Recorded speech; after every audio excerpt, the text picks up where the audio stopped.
Hello बच्चों, स्वागत है आपका मेरे YouTube चैनल पे। आज हम वर्कशीट नंबर 40 डिस्कस करेंगे जिसकी डेट है 6 अक्टूबर 2020। सब्जेक्ट है आपका इंग्लिश और क्लास है आपकी 9।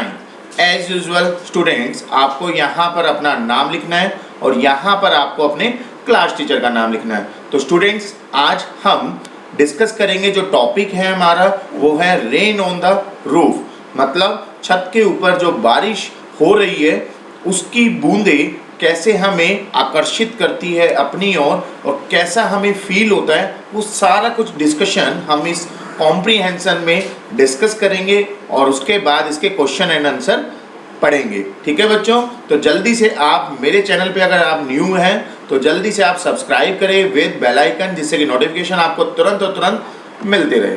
तो टॉपिक का नाम है rain on the roof. Start करते हैं। When the humid shadows hover. Humid shadows का मतलब होता है बच्चों काले बादल, होवर का मतलब है इधर उधर। जब काले बादल इधर उधर आते हैं over all the starry spheres, तो पूरे स्टार्स में वो छा जाते हैं। स्टार्स का मतलब है रात को जब रात होती है तो स्टार्स आपके आगे पीछे होते हैं, तो वहाँ पर पूरे काले बादल जो है वहाँ पर इधर उधर स्टार्स के अंदर छा जाते हैं। And the melancholy darkness. Melancholy का मतलब होता है बच्चों बहुत ही सैडनेस आ जाती है, जब मतलब डार्कनेस हो जाती है। तो यहाँ पर जो कवि है वो बता रहे हैं कि वो सैड हो जाते हैं जिस तरह से डार्कनेस आ जाती है काले बादलों में। जेंटली वीप्स इन रेनी टीयर्स। ऐसा फील हो रहा है जैसे कि जो बारिश की बूंदें हैं वो आंखों से आंसू की तरह निकल रही हो। What a bliss to press the pillow of a cottage chamber bed. Cottage chamber है मतलब जैसे कि आप घर में बैठे होते हो एक कमरे के अंदर और बेड पर बैठे हो, तो वहाँ पर आपको ऐसा फील होता है कि जैसे कि पिलो मतलब तकिया जो है आपको प्रेस कर रहा है, बारिश की बूंदें बाहर हो रही है और आपको लगता है कि तकिया जो है वो वाइब्रेट कर रहा है। And lie listening to the patter होता है छत के ऊपर जो बारिश की बूंदें जब गिरती है तो आवाज़ आती है, तो उसको बोलते हैं पैटर।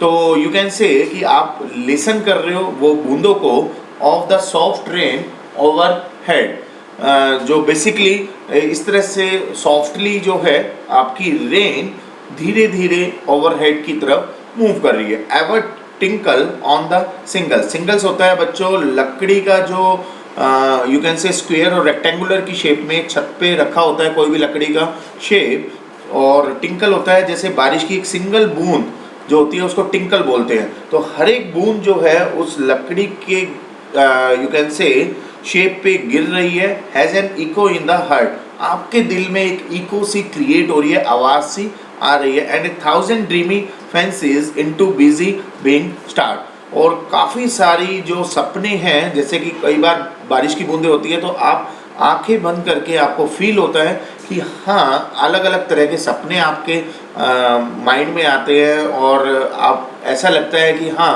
काफ़ी चीज़ें इमेजिनेशन होती है माइंड में, तो ये चीज़ें स्टार्ट हो जाती हैं। एंड 1000 रिकलेक्शन, अलग अलग चीज़ें आपकी पास्ट की आपको याद आती है। Weave their air threads into woof, जैसे कि जो ऊन के अंदर जो स्वेटर हम बुनते हैं एक से दूसरे से तीसरे, इस तरह से हम धागे को जोड़ते रहते हैं, ऐसा फील होता है। उस तरह की वीव्स आती है as I listen to the patter, जिससे कि हमें लगता है कि बारिश की बूंदें जब छत पे गिरती है तो उसको सुन रहे हैं, of the rain upon the roof. Now in memory comes my mother. तो कवि जो है वो बोल रहे हैं कि उनको याद आ रही है ये चीज़ें देख के, काले बादलों को देख के हुए उनको अपनी मम्मी की याद आई। As she use in years agone, जो कि कुछ साल पहले वो इस तरह से करती थी, फील आता था हाँ बारिश की बूंदों में उनको लगता था कि एक केयर टेकर उनके साथ है। To regard the darling dreamers, तो उनको उनकी याद आ रही है डार्लिंग ड्रीमर्स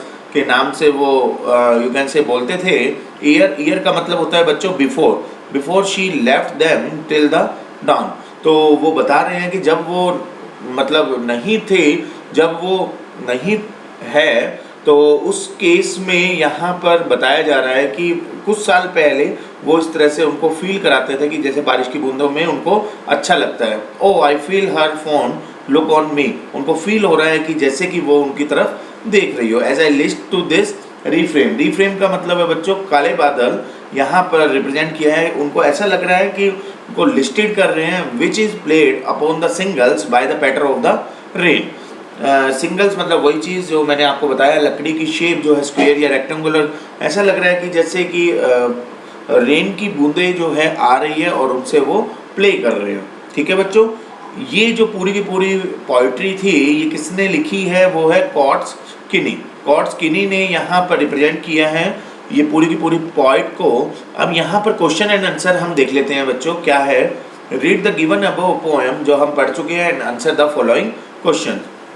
पहला क्वेश्चन है who is the poet of rain on the roof poem. अभी हमने देखा कॉट्स किनी, that is the you can say poet of the rain on the roof, तो करेक्ट आंसर हो जाएगा थर्ड। सेकंड क्वेश्चन है what is the rhyming scheme of the first stanza. तो first stanza जो होता है बच्चों वो होता है A B C B D E F E, तो ये होता है बच्चों first stanza of the rhyming scheme. तो थर्ड ऑप्शन इसका करेक्ट हो जाएगा सेकंड वाले का। थर्ड क्वेश्चन है C the poet is that's the patter of the rain. कवि को कैसा लग रहा है, वो रेन को कैसे फील कर रहा है, यू कैन से लिसनिंग कर रहा है, उसको आवाज़ जो आ रही है उसको सुन रहा है जो रेन की वजह से पैटर पर गिर रही है। फोर्थ है the sound of the rain brings thousand of, जो बारिश की आवाज़ है वो कवि के माइंड में क्या क्या चीज़ें ला रही है, मेमोरीज ला रही है एक तो, और इमेजिनेशन, दोनों की दोनों चीज़ें उनके माइंड में आ रही है। तो थर्ड ऑप्शन इसका करेक्ट हो जाएगा स्टूडेंट्स। नेक्स्ट क्वेश्चन है E the sound of the rain also reminds the poet of his, जो बारिश की बूंदें हैं उसकी जो आवाज़ है वो उसको क्या याद दिला रही है, उसकी मदर के बारे में याद दिला रही है, तो इसका करेक्ट आंसर हो जाएगा मदर। नेक्स्ट है F his mother looks at him, तो उसकी मम्मी जो है उसकी तरफ देख रही है। ये फोन्ड वर्ड यूज़ किया गया है, यहाँ पर लिखा हुआ है यूज एन एडवर्ब, तो फोन्ड का एडवर्ब हो जाएगा फॉन्डली, तो करेक्ट ऑप्शन हो जाएगा बच्चों सेकंड। नेक्स्ट क्वेश्चन है G by the darling dreamers the poet is referring to the sleeping dash in the poem. तो यहाँ पर डार्लिंग ड्रीमर्स जो है पोएट किसको रेफर कर रहा है, स्लीपिंग डे ड्रीमर्स को, तो करेक्ट ऑप्शन हो जाएगा इसका day dreamers in the poem.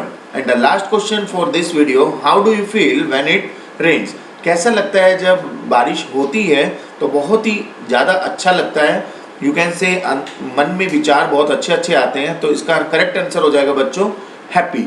ठीक है बच्चों, तो ये थी आपकी कंप्लीट वर्कशीट जिसकी पोएम हमने डिस्कस करी, उसके बाद क्वेश्चन एंड आंसर हमने डिस्कस किए। तो बच्चों जल्दी से इस वीडियो को लाइक करिए, अगर आप न्यू हैं इस चैनल पे तो सब्सक्राइब करिए विद बेल आइकन, नोटिफिकेशन जिससे कि मिलती रहे, और फाइनली इसको ज़्यादा से ज़्यादा बच्चों शेयर करिए जिससे कि सभी बच्चे टाइमली इस वर्कशीट को कंप्लीटली कर पाए। तो मिलेंगे नेक्स्ट वर्कशीट नेक्स्ट वीडियो में, अभी के लिए थैंक यू।